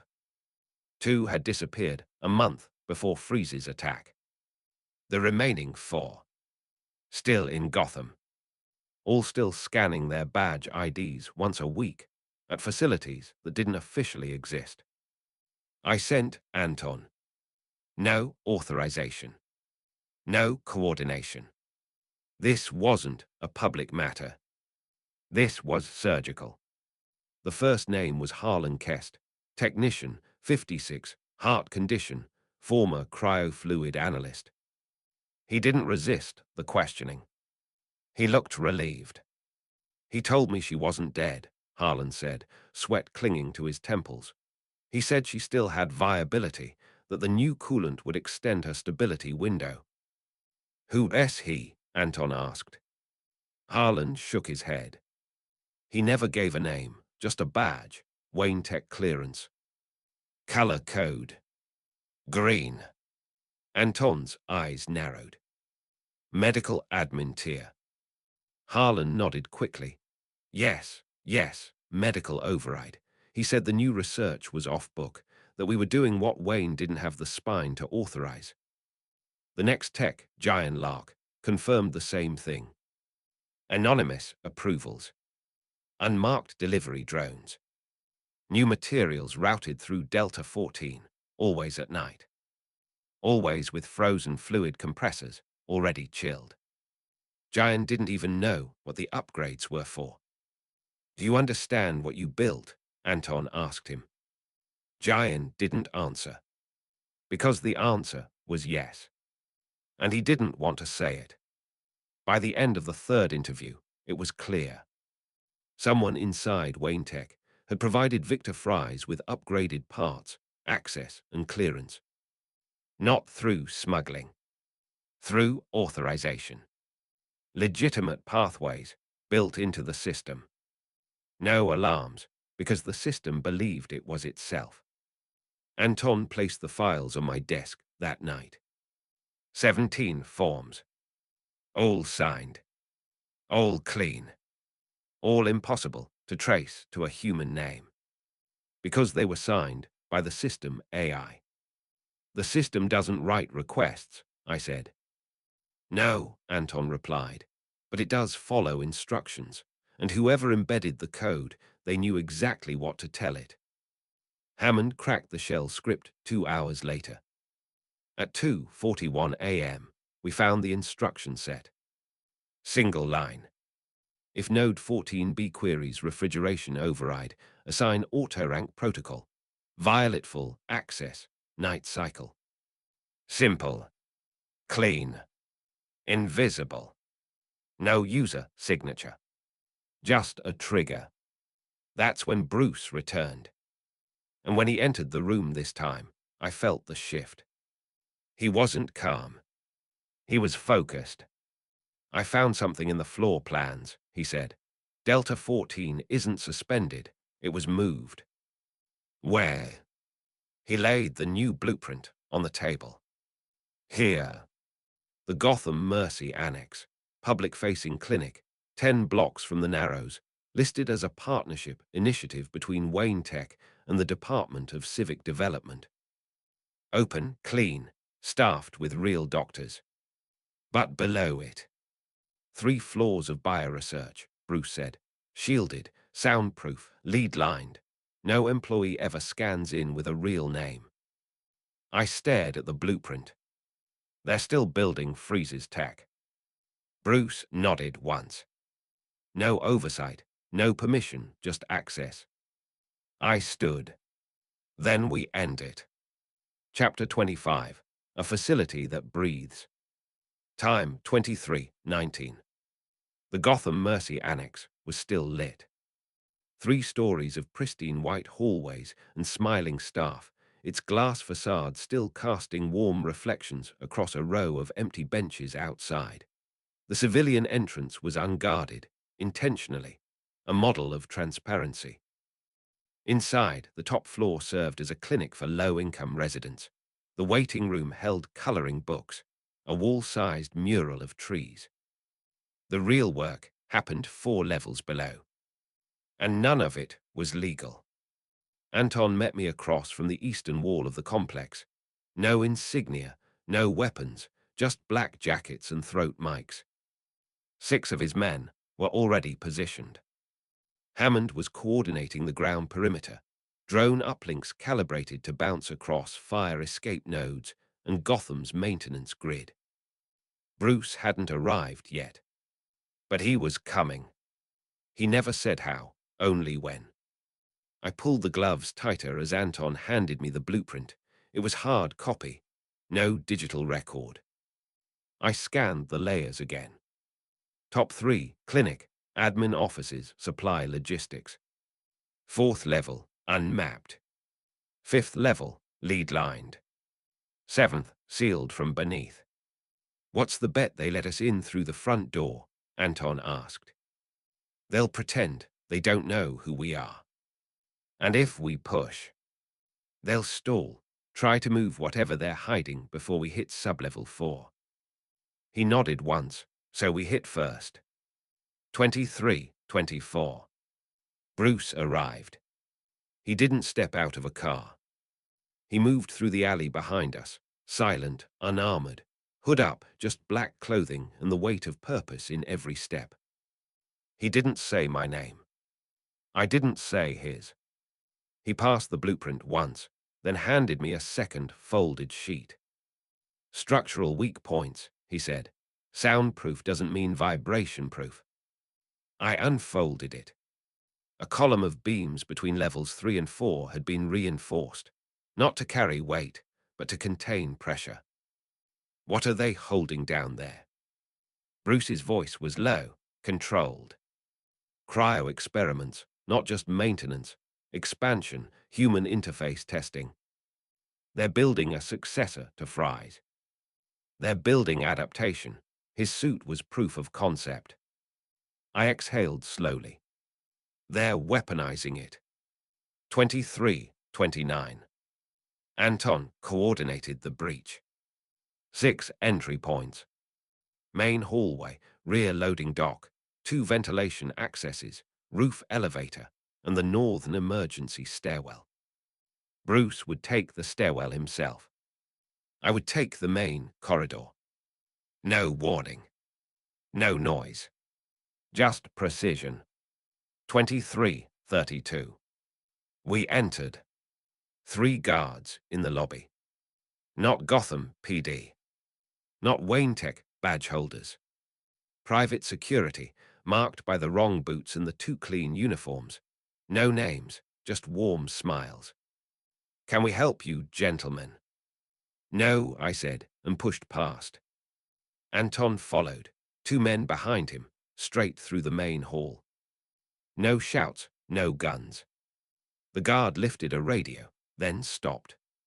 Because Bruce was already inside. He didn't touch him. He didn't need to. The guard's arm lowered slowly. Then he stepped back. He understood. Sublevel 1, admin records. Clean. Tiled floor, storage boxes, vaccination logs. No cameras. That was the first sign. Legitimate facilities record everything. Here every hall was clean and blind. Bruce moved to the first terminal. Accessed the false shell directory. 17 dummy users, he said, all flagged as rotational contractors. Pull them. He did. Each one auto-deleted as soon as opened. Smart, not brilliant, but smart. We moved down. Sublevel 2, logistics. No lights. Air smelled sterile. 1 generator humming behind a steel door. The kind used to maintain temperature. Bruce stopped at the edge of a corridor. There's coolant discharge here, he said. His hand moved across the wall, pausing over a vent. Tiny pressure residue, barely perceptible. Recent, 20 minutes ago. They're trying to purge the systems. We moved faster. Sublevel 3, shielded corridor. 2 doors, 1 open, 1 locked. Anton's men had already reached the far side. No resistance, he said, but they're watching us. Cameras behind the mirrors, no response yet. Bruce approached the locked door. It required 2-step biometric input. Not fingerprint, not retina. Pulse pattern. He took out a thin strip of polymer. Placed it over the scanner. Waited. It beeped. Door opened. No alarm. Just a slow hiss of cooled air. We stepped inside. It was a chamber. Circular, white. And cold. Not frozen. But wrong. The kind of cold that doesn't register until it sinks into your teeth. 6 cylinders lined the far wall, each filled with a blue-tinged vapor. None of them labeled. Each one connected to a power conduit thicker than my arm. Anton approached one. Bruce stepped between him and the cylinder. Careful, he said. He reached for a control panel and entered a backdoor code. The vapor inside stilled. And for a moment, I saw her. Not Nora. Not exactly. But someone. A woman. Young, pale. Eyes closed. Breathing. Very faintly. What is this? I asked. Bruce stared. Then said, It's not preservation anymore. I looked at him. He continued, voice low. It's transition. They're testing temperature tolerance in living subjects, controlled immersion, no sedation, minimal muscle atrophy. I turned away from the glass. They're freezing people alive. Yes. The second cylinder was empty. Its restraints were still closed. The third, another figure. Male. Head shaved. Scarred hands. Age estimate, 35. No identification tags. No life signs. Dead, Anton asked. Bruce pressed his hand to the glass. Then said, no, stabilized. Bring them out, I said. Bruce shook his head. They'll die if we interrupt the cycles. Then log them. Anton moved toward the terminal. Pull data, everything. Names, timestamps, who ordered the materials. He opened the first log. Then froze. Sir, this isn't just a black site. This isn't just freeze tech. What is it? This is integration testing. He stepped back from the screen. They're fusing Freeze's cryotech with R&D from Project Titan. That stopped Bruce cold. Because Titan wasn't just off books. It was destroyed. Back during the Arkham riots. A chemical enhancement program developed for strength amplification, tested on prisoners, abandoned after mass fatalities. Someone had kept it alive. And now they were mixing it with cryotech. I turned to Bruce. We need to show the city. He didn't respond right away. Then, if we do that, we burn Wayne Tech's name. I don't care. They will. I stared through the glass at the woman. Still breathing. Not dead. Not alive in any normal sense. Then let them. 04:21 a.m. Footage released to press. Gotham Mercy Annex, raided by Joint Covert Task Force. Wayne Tech silent. Gotham Council stunned. Victor Fries remained in custody. But his technology was alive. And someone was using it to build something worse. Chapter 26, The One Who Walked Out. The power failed for 6 seconds. That was all. 6 seconds, just long enough for the containment locks on cylinder 3 to stutter, hiss, then override.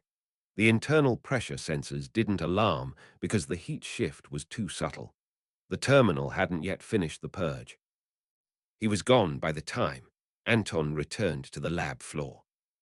No one saw him leave. No one heard it. We didn't even notice until Hammond called in from the surface, voice tight. Sir, I've got movement at exit B. Someone's walking out. Not staff. No ID. They're barefoot. Anton's voice cracked over the comms a half-second later. One of the tanks is empty.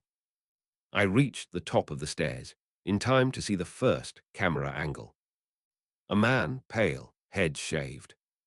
Clothes, none. Hands scarred at the knuckles but not cut. Thin, long-fingered. Not staggering.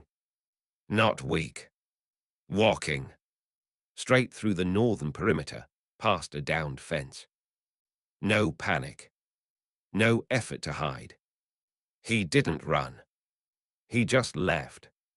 Target appears disoriented, Hammond reported, but not unstable. I watched the feed more closely. No, I said. He knows exactly where he's going. Bruce reviewed the footage in the Annex's emergency room, while Hammond rewired the internal server to extract timestamp logs. He paused the image at frame 2440. He's not cold, he said. I stared at the screen. The man's breath didn't fog.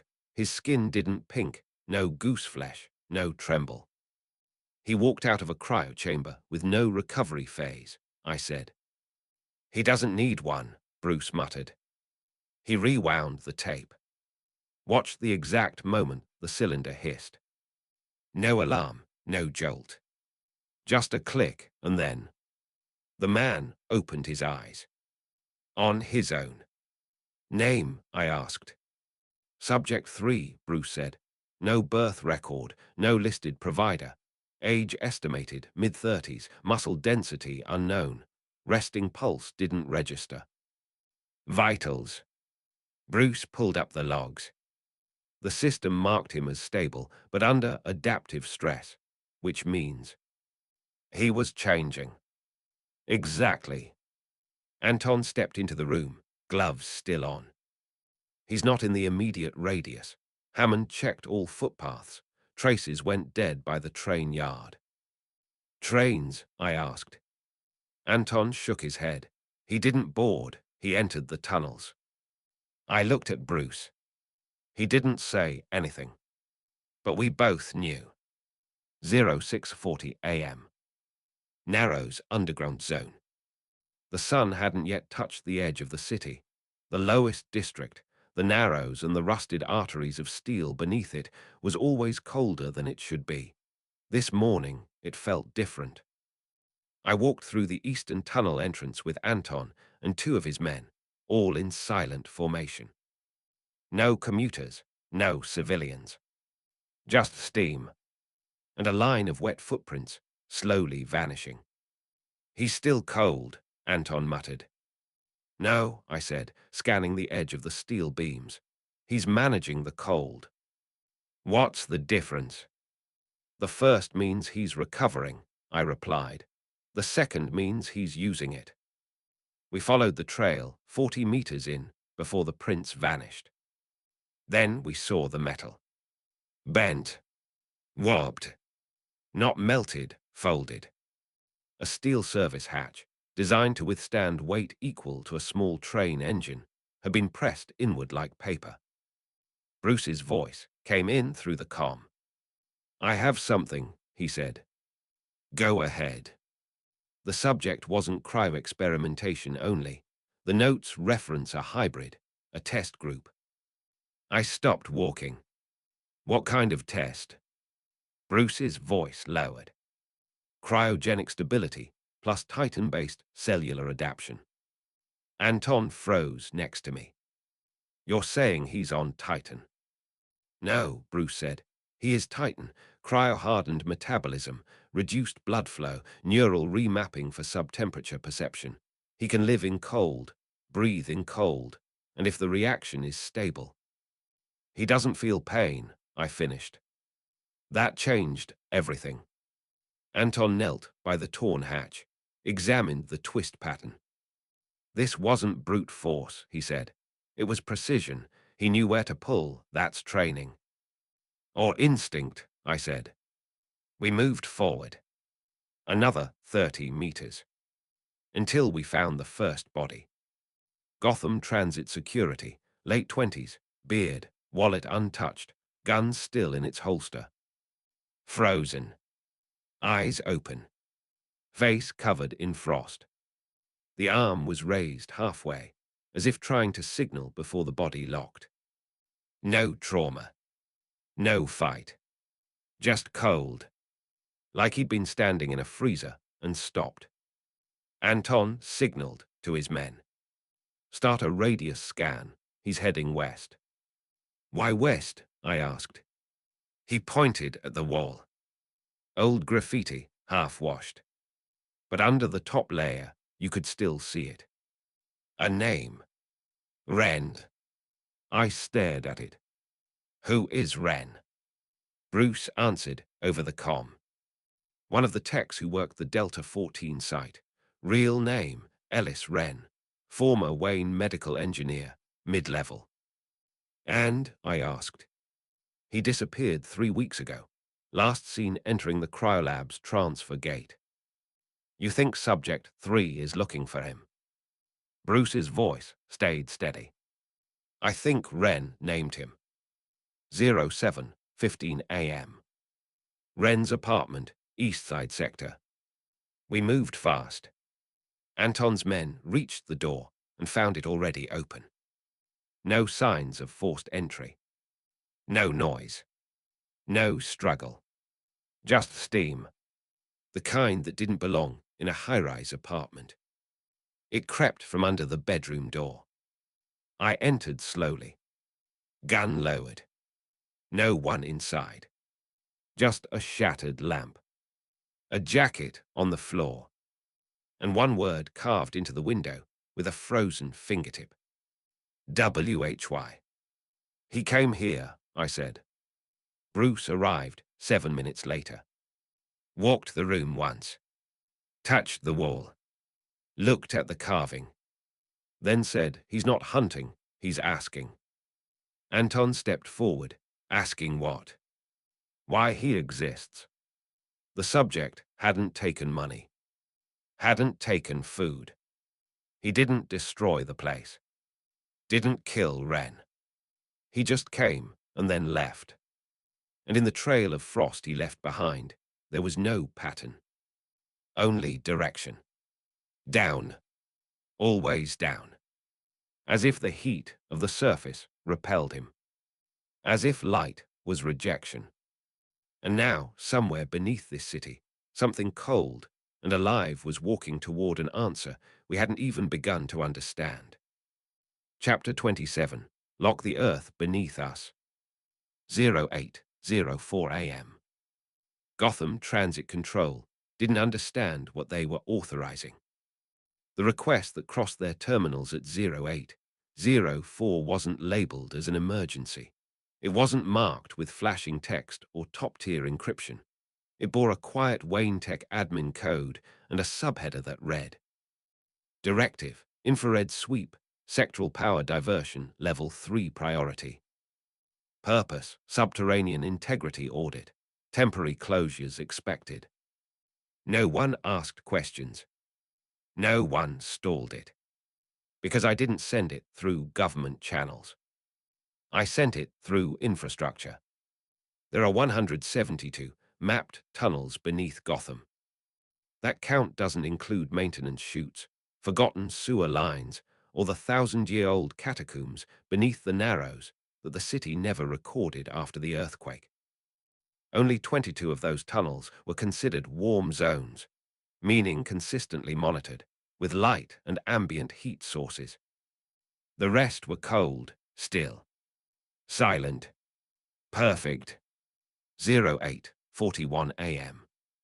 Anton coordinated drone deployment from the bunker beneath the mayoral annex. We didn't announce martial status. We didn't declare an emergency. We didn't alert the public at all. It had to stay quiet. Because if the people learned that a cryo-hardened, pain-immune test subject was walking barefoot through the city's bones with no known limitations, they wouldn't rally. They would flee. And Gotham didn't have the infrastructure to survive another exodus. Each drone was custom-built, quadcopters fitted with multi-spectrum IR, pressure sensors, and wide-angle acoustic receivers. Not military, civilian-coded, but hard-shelled and hardened against frost. I gave them one command. Search for movement without heat. Hammond looked up. Sir, that gives us over 500 possibilities. No, he won't passively leave a trail. Look for places where pressure plates are touched, but the temperature remains static. Anton's voice joined. Dead zones that walk. 09:12 a.m. Sector B9 lit up. Old smuggling route, not used in 30 years, not on modern freight maps. The drone detected 5 indentations in the steel floor, evenly spaced, each no wider than a foot. Then, a 6th, followed by a slow, steady exhale into the drone's acoustic field. Not mechanical, not animal. Human. Except not. Because there was still no heat. I watched the footage. Subject 3 stepped through the dark like he had been born there. He paused once, near a rusted metro bench from the 1970s. Then, he sat. Not like prey. Like a person. Hands folded. Head down. Still. No sound. No shiver. Is he resting? Hammond asked. No, I said. He's thinking. We kept watching. 2 hours. He didn't move. Didn't eat, didn't shift. Just stared at the wall. Until 11:22 a.m. He stood. He reached toward the stone and wrote with his fingertip, "Where is Wren?" Then he walked again. West. Always west. 11:37 a.m. I issued the lockdown. Every service tunnel east of the Bowery was sealed at 3 choke points: Ellis Underpass, Grafton Turn, and the 6th Street Dry Line. Water mains rerouted. Power cycled. Every maintenance badge revoked. No entry, no passage, no exit. Anton dispatched full silence teams with pressure tracking foam. They moved in triads.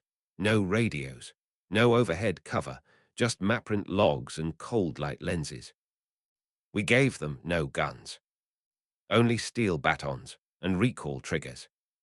Subject 3 could not be shot. He didn't feel bullets. Didn't flinch. And if we tried to engage him with live ammunition, we would learn what pain-immune flesh could return. 13:40. I returned to the old narrow station. Bruce was already waiting there. He didn't greet me. He looked at the open vent shaft near the collapsed platform, then said, "He's not lost." I know. He's searching. Yes. Bruce turned to me. You still want to capture him? Yes. Why? I looked down the shaft, then replied, because if we don't, someone else will. We stared into the dark together.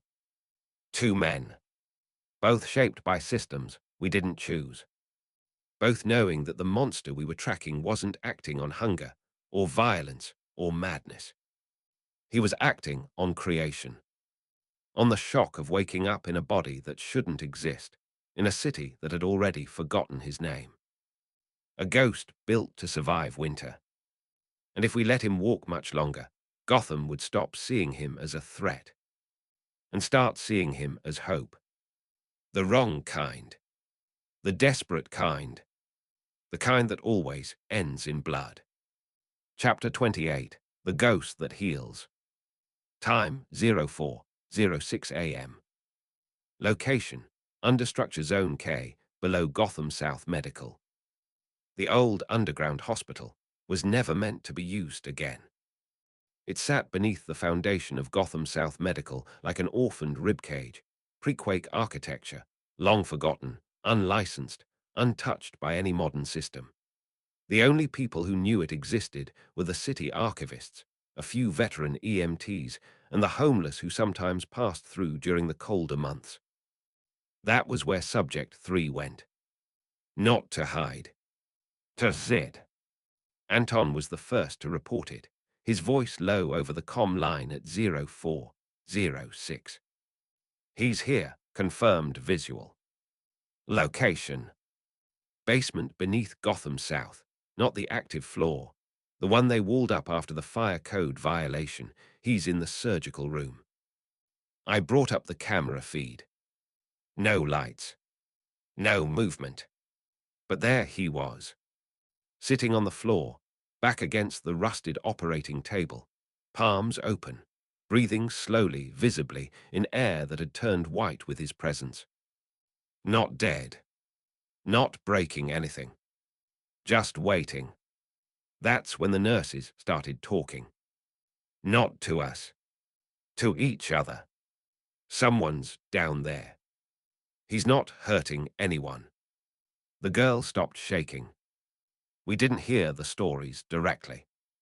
They surfaced through whispers, clipped messages on forums, unsent hospital logs. A nurse's aide mentioned it first. Private group chat, time-stamped 03:43.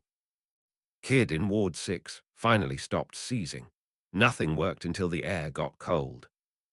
No one replied. Then another, 20 minutes later.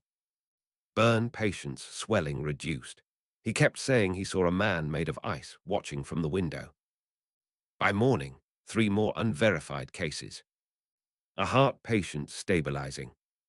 A comatose boy with frost on his blanket. A nurse claiming her arthritis vanished after stepping near the blocked elevator. Anton didn't buy it. It's fear, he said. They're seeing what they want. Bruce said nothing. He just opened the thermographic report. There it was again. The dead zone. Level 3, beneath the ER. Perfectly still. Perfectly cold. Pulse present. No heartbeat detectable. And near it, 7 points of interest. Patience. We moved fast. I didn't want the story to spread. Didn't want the city catching fire with myth. But it was too late. Someone had already leaked a photo. Low resolution. Grainy. Barely visible through the glass of a decommissioned ICU. But there he was. Subject 3. Standing near a bed. One hand hovering just above a child's shoulder. The boy's lips blue, but not from pain. From calm. The caption on the upload read, "He doesn't speak, but he helps." Bruce walked beside me into the upper ER lobby. No mask, no suit, just his face. The nurse at the desk stood when she saw him. "You're the Wayne man," she said, not in awe, not in fear, just quiet certainty. Bruce nodded. "We need to speak with your night rotation. Anyone assigned to floors 2 through 4. She didn't move. Then, "Did you send him?" "No. But you're here because of him." "Yes." She looked toward the stairs, then said, "He doesn't talk, doesn't eat, doesn't breathe like we do. But he watched when the baby coded last night. Stood outside the glass. I swear something changed." Bruce didn't argue. He never argued when truth sounded like faith. He simply asked, "Where is he now?" She led us down the western stairwell, an old maintenance route that should have been sealed years ago. The locks had been cut. Not broken. Cut. Clean. Precise. We reached the surgical wing of the lower floor. No lights. No heat. Just the cold. And the silence that came with it. I moved slowly through the corridor. My boots echoed. Bruce walked without a sound. And then I saw him. He was sitting on the floor again. Same position. Same stillness. A woman sat across from him. She wasn't security. Not a doctor. Maybe 40. Patient gown. Oxygen monitor still clipped to her finger. She was smiling. He was. But his head tilted slightly. Like he was listening. I stopped 5 feet away. He didn't look up.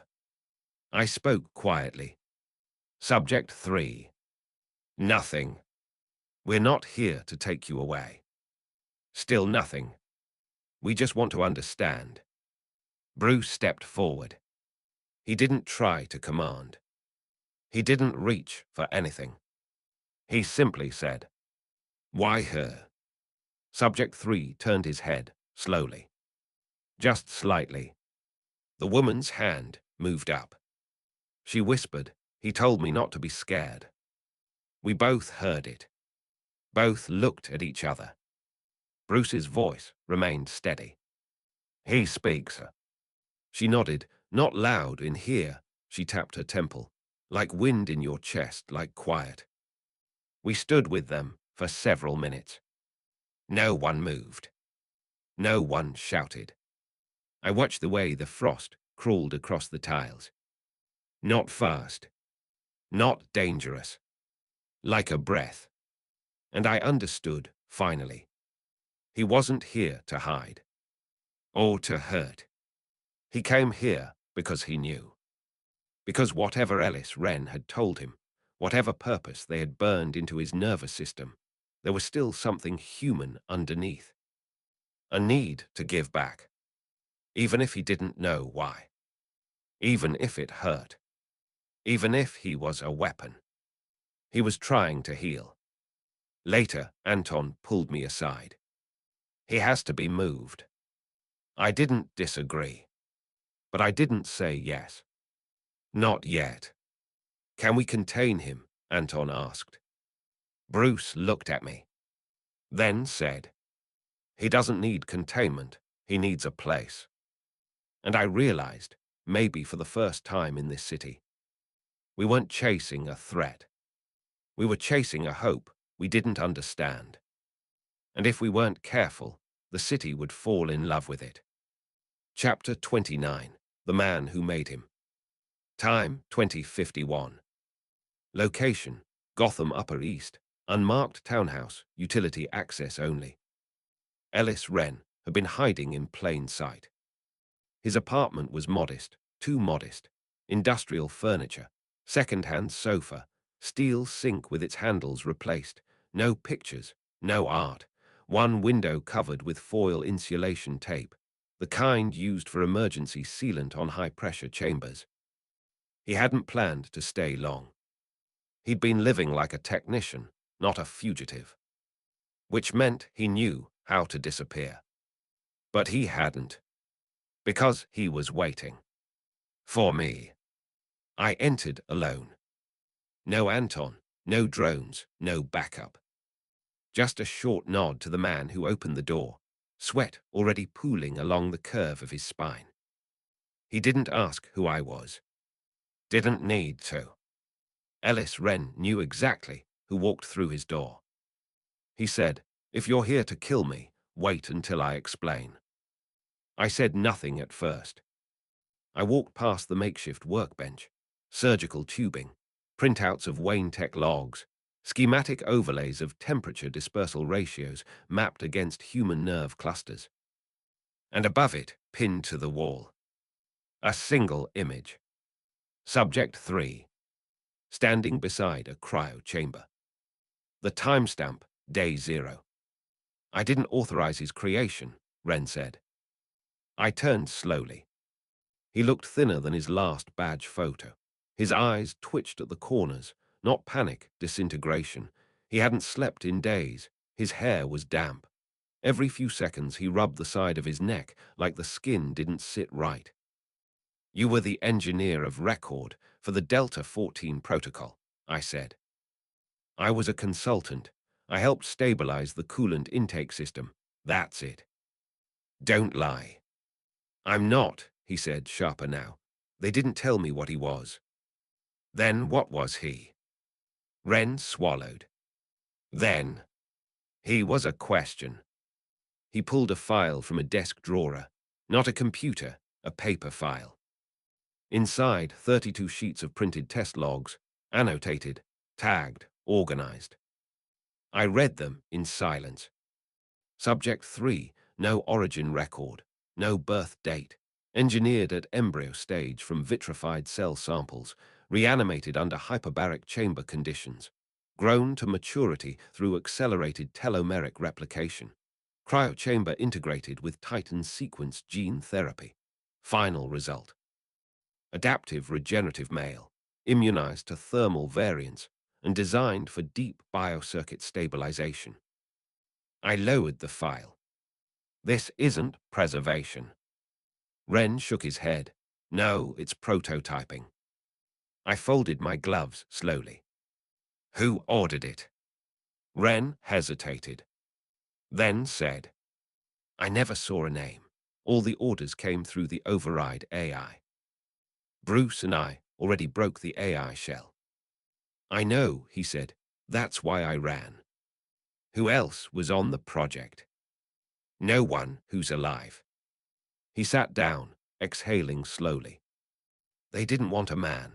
They wanted a neutral force, a being that could adapt to any environment, remain functional under loss of consciousness, and if triggered, execute last program directives. An assassin. No, Wren said. Not even that. He wasn't meant to kill. He was meant to enter spaces no one else could. deep caverns, toxic zones, zero oxygen, cryo-burned vaults. They weren't building a soldier. They were building a rescue unit. That stopped me, because I'd seen him. With the patients. With the nurse. With the boy. He hadn't attacked anyone. Hadn't struck out. Hadn't defended himself. He just watched. And helped. But it didn't add up. You don't give a rescue unit Titan Core blood and pay nullification, I said. Ren looked away. And for the first time, I saw guilt. They changed the funding halfway through. Someone above the lab started calling him an asset. They stopped treating him like a protocol. They started calling him. He hesitated, then said it. The witness. I waited. And Ren continued. He was built to observe, not just survive. They wanted to see what happened to people when he entered their space, what they became, not just physically, but morally. I narrowed my eyes. What does that mean? They believed if you put a neutral force into crisis, someone who couldn't be bribed, who didn't react emotionally, then people would reveal themselves. The good, the weak, the monsters. They believed he'd become a mirror. It made sense now. Why he didn't attack. Why he helped. Why he always watched first. Subject 3 wasn't just surviving. He was recording. Internally. On a level we couldn't access. Learning people. Measuring them. And somewhere, someone had expected that. What was the end point? I asked. What did they expect him to do? Ren shook his head. I don't know. They sealed the file a week before activation. After that, I wasn't allowed inside. You visited the annex? Yes. You looked at him? Yes. And? Ren closed his eyes. I said his name, just to see if he'd react. I waited. He looked at me, then he tilted his head and said, I don't know that word. It was worse than I thought. Subject 3 didn't remember. Didn't know. He'd been built, shaped, loosed into a world he didn't understand, and programmed to watch how the world treated him. And now Gotham was starting to see him not as a threat, but a saint. Where is he now? Ren asked. In the old hospital, I said. Still. Yes. Has he? He hasn't left the floor. Ren let out a breath. He's looking for meaning. He's trying to attach himself to something human. I stared at him. Then we give him one. Chapter 30. A room without heat. Time, 06:22 a.m. Location, East Narrows Reclamation Wing, Wayne Industrial Blacksite Z15. There was only one place in Gotham where we could keep him. Not in chains. Not in glass. Not in prison. But held. Watched. Not like a prisoner. Like a condition. Facility Z15 hadn't been used in 15 years. A single lab annex meant for chemical waste recovery and early toxin trials, sealed after the collapse of the Sionis Foundation contract. Even Lucius Fox had removed it from the Wayne Tech Index after a structural hazard review. But Bruce still had keys. He didn't say a word when he handed them to me. Didn't ask what I would do. Didn't warn me. He just said, make it clean. We cleared the interior over 48 hours. Anton managed the re-entry protocol. Hammond brought in 5 of our engineers, all on silent contracts, no digital trail. We rewired the HVAC grid to allow selective pressure drops, reinforced the walls with pressure-stabilized ceramic plates, not for strength, for temperature control. I didn't want to lock him in. I wanted to understand him. Subject 3 didn't resist when we moved him. He stood when the time came. Watched Anton calmly. Watched the stretcher. then spoke. One word. Quiet. I remember. I didn't ask what. I didn't ask who. The room, 12 meters by 8. Single sealed entrance. No lights. No camera inside. Only sound. The chamber was not cold. It was kept at perfect equilibrium, 7 degrees C. The threshold at which frost whispers but does not form. Every hour a new item was placed inside, slowly. A page from a book. A photograph. A small piece of cloth. Nothing threatening. Nothing encrypted. Just symbols. Day 1, he ignored them. Day 2, he began touching them. Day 3, he arranged them on the floor. By day 5, he had created a pattern, not symmetrical, not random, a looped spiral with points of contact, like a language made from objects. Anton observed the pattern, without interrupting it. He's assigning context, he said, trying to understand what we consider meaningful. Is he learning to communicate? No, Anton replied. He's testing our response. We spoke to him directly on day 7. I stood outside the reinforced observation panel. No barrier between us, just distance.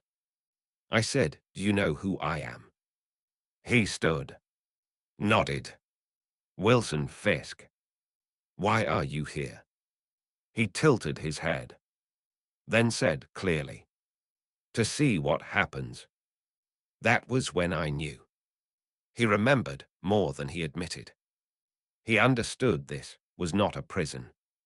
It was a test, and he was still playing his role, still fulfilling his purpose.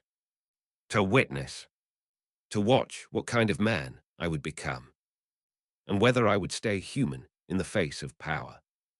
3 days later, Lucius Fox found out. He didn't ask for clearance. He entered Z-15 unannounced. Found me alone in the surveillance wing. He looked older that morning. His voice was even. Who else knows? No one, I said. And Bruce. He gave me the location. Lucius stared at me. Then at the screen showing Subject 3, seated calmly in the center of the chamber, legs crossed, fingers resting on his knees. He shouldn't exist, Lucius said. I agree. Then shut him down. I won't. Why not? Because he doesn't want to harm Gotham. Lucius exhaled. And you're sure of that? He had the chance to kill 27 times, I said. He did not. Lucius turned to me again. And what happens when he learns why he exists? That was the question. Not if he was dangerous, but if he would stay kind once he realized what was done to him. What he was built for. Who made him? What Gotham allowed. That night, I entered the room myself. No guards. No sensors. Just me. And him. He turned to face me slowly. Have you found Wren? He asked. Yes, I said. He lied. I nodded. He did. I was never meant to help. No. He looked at his hands. The nurse believed in me. She did. He blinked once, then said, I don't want to hate. And I knew what he meant. He could feel it beginning, the flicker inside. The moment real understanding entered him. He didn't want to be rage. Didn't want to be weapon. Didn't want to become us. So I said, then don't.